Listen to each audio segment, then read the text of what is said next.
Nah, bismillahirrahmanirrahim. Alhamdulillahirabbil alamin. Wassalatu wassalamu ala nabiyyina Muhammadin wa ala alihi wa sahbihi ajma'in.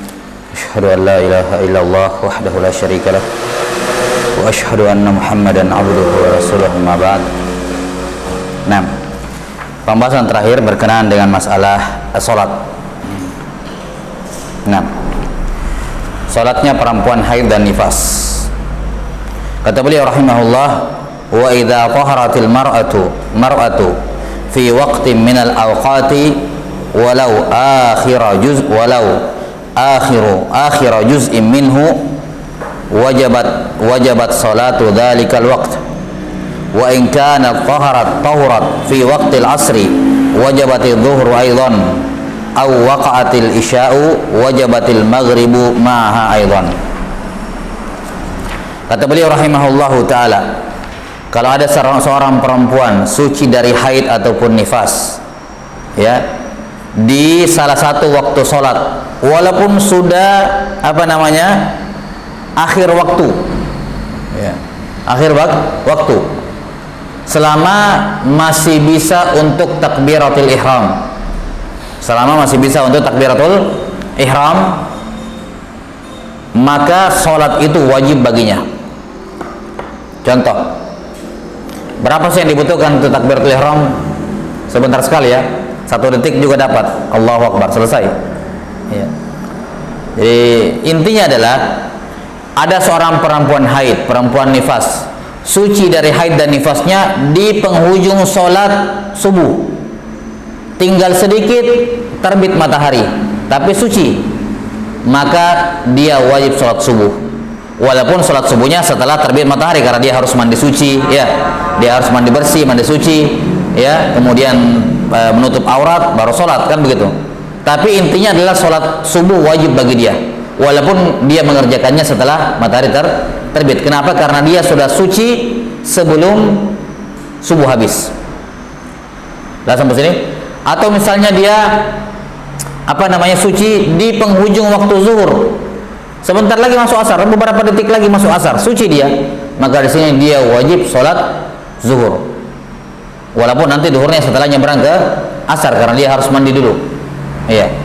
Dia suci di akhir waktu maghrib, maka dia wajib sholat maghrib.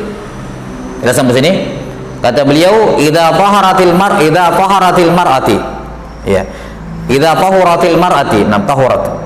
Kalau perempuan suci, yakni suci dari haid atau nifas, fi waqtin minal awqat, pada waktu-waktu salat, dimanapun dari waktu salat, walau akhir juz'in minhu, walaupun di akhir bagian waktu salat, wajabat salatu dzalikal waqti, maka salat yang waktu itu wajib baginya, baginya. Nah, kalau misalnya perempuan, perhatikan kata beliau, wa in kanat tahurat fi waqtil asar, kalau dia suci di waktu asar, wajabatil zuhru ma'aha, maka dia wajib mengerjakan zuhur dan asar. Bukan zuhur saja, bukan asar saja, tapi zuhur dengan asar. Au waqtal isya, atau dia suci di akhir waktu isya, maka wajabatil maghribu ma'aha aidan, wajib juga mengerjakan sholat maghrib. Kuncinya di sini adalah zuhur boleh dijamak dengan asar, maghrib boleh dijamak dengan isya. Berarti perhatikan, ketika zuhur bisa dijamak dengan asar, berarti sebenarnya di waktu asar masih ada waktu zuhur atau tidak? Masih ada, cuman darurat namanya, waktu darurat. Kita sampai sini. Waktu darurat salat zuhur itu sampai akhir waktu asar. Kita sampai sini. Waktu darurat, ya, karena itulah boleh jamakkan darurat. Kita sampai sini. Nah, karena itulah kalau ada perempuan misalnya pas zuhur masih haid, zuhur masih nifas, zuhur, jelas. Kemudian masuk asar masih nifas, masih haid. Di penghujung waktu asar suci dari haid, suci dari nifas, maka dia wajib sholat asar, jelas. Sholat zuhur wajib. Iya, wajib juga, karena sebenarnya waktu zuhur masih ada di situ dalam konteks darurat. Darurat. Jelas sampai sini? Maka ketika dia suci di waktu asar, bukan hanya sholat asar yang wajib, tapi juga wajib sholat zuhur, karena waktu daruratnya masih ada, bisa dijamak sebenarnya. Demikian pula kalau dia suci di waktu isya, maka yang wajib bukan cuma isya, maghrib juga wajib, karena maghrib waktu daruratnya sampai ke akhir isya, yaitu terbitnya fajar. Paham sampai sini? Ya. Baik. Ini kalau waktu suci. Sekarang, wa idza tara al-haid wan nifasu fi waqti sholati qabla an tusalliha wa qad madha min awwali waqtiha qadra ma taf'aluha wajib 'alaiha qada'uha ba'da tuhriha. Nah, perhatikan. Kalau ada seorang perempuan haid dan nifas di waktu sholat sebelum dia kerjakan, misalnya sudah azan subuh, dia bilang perempuan ini sebentar saya kerjakan, 10 menit lagi lah, kan bebas ya subuh waktunya sampai terbit matahari pokoknya. Perempuan ini bilang ya sebentar saya kerjakan, 10 menit lagi saya baru sholat subuh. Belum lagi dia sholat subuh tiba-tiba haid. Jelas? Pertanyaannya, apakah sholat subuh wajib bagi dia? Wajib, karena sudah masuk waktu, dan dia bisa mengerjakannya, cuma dia pending, dia tunda. Dan memang boleh dia menunda, boleh, tidak ada masalah, tidak berdosa dia. Cuman sholat subuh sudah terlanjur wajib bagi dia, karena sudah masuk waktu. Nah, nanti kapan dia suci, dia wajib mengqadha subuh itu. Jelas? Dia wajib kerjakan subuh yang tadi sebelum haid. Kenapa? Karena kewajiban subuh sudah mengenai dia ke waktu itu, cuman tidak bisa dia kerjakan gara-gara haid, tapi sudah kena kewajiban. Jelas?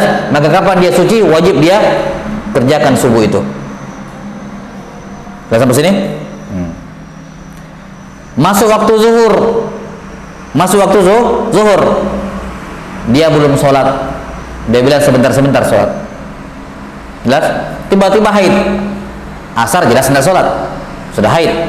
Ketika suci dari haid, dia wajib untuk mengqadha sholat zuhur itu. Sholat asar diqadha enggak? Tidak, karena haid, sudah masuk haid. Beda sama yang tadi kan? Tidak ada jamak-jamak di sini, tidak berlaku hukum jamak. Tapi tidak berlaku waktu darurat maksudnya. Jadi yang diqadha hanya waktu zuhur, karena itu yang sudah wajib tadinya, sebelum dia haid dia sudah wajib. Jelas sama sini? Karena itulah kata beliau, perhatikan. Wa idza tara al-haid wan nifas. Kalau tiba-tiba seorang perempuan haid dan nifas fi waqti shalah, di dalam waktu salat, qabla an tusalliha, sebelum dia mengerjakannya, wa qad madha min awwali waqtiha qadra ma taf'aluha, dan sudah berlalu di awal waktu masa di mana dia bisa untuk sholat tapi dia tunda. Sudah sampai sini? Dia bisa sholat tapi dia tunda. Cukup waktunya untuk sholat tapi dia tunda. Maka wajib 'alaiha qada'uha ba'da tuhriha. Wajib dia mengqadha setelah dia suci.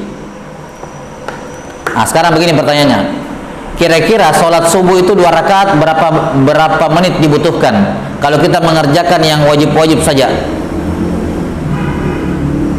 Mungkin 2 menit. Ya, 2 menit. Atau anggaplah 2 menit. Perhatikan, kapan masuk subuh, belum 2 menit dia haid, tidak wajib mengqadha subuh kalau dia suci.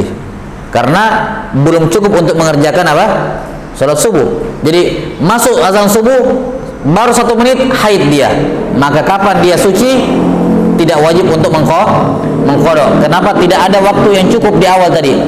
Beda kalau kayak sudah berlalu 5 menit, dia bilang sebentar saya sholat, 5 menit haid, ya sudah wajib mengqadha, karena 5 menit ini cukup untuk 2 rakaat. Baik, sholat yang 3 rakaat berapa? Anggaplah 5 menit, misalnya ya, 5 menit, 3 maghrib. Masuk waktu maghrib, baru 4 menit tiba-tiba haid, maka tidak wajib mengqadha sholat maghrib.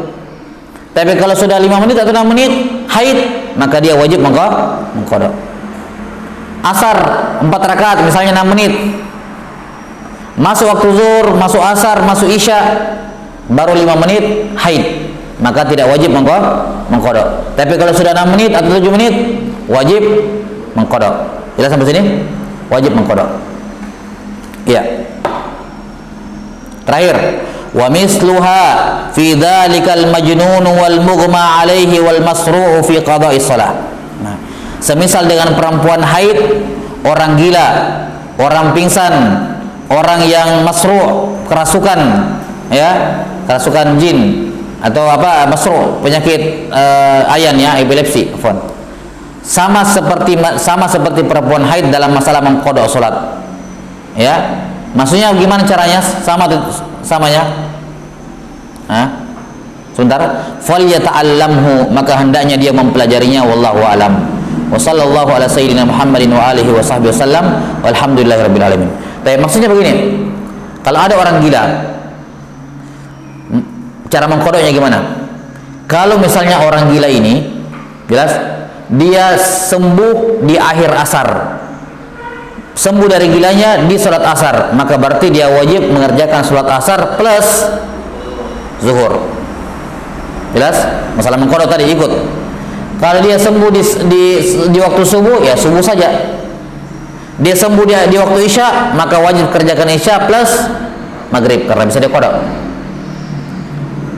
Apalagi orang pingsan, sama orang pingsan sadar dari siuman dari pingsannya isya, berarti wajib kerjakan maghrib isya gitu. Orang sembuh dari penyakit epilepsi waktu asar, berarti wajib zuhur dengan asar. Ya, sampai sini.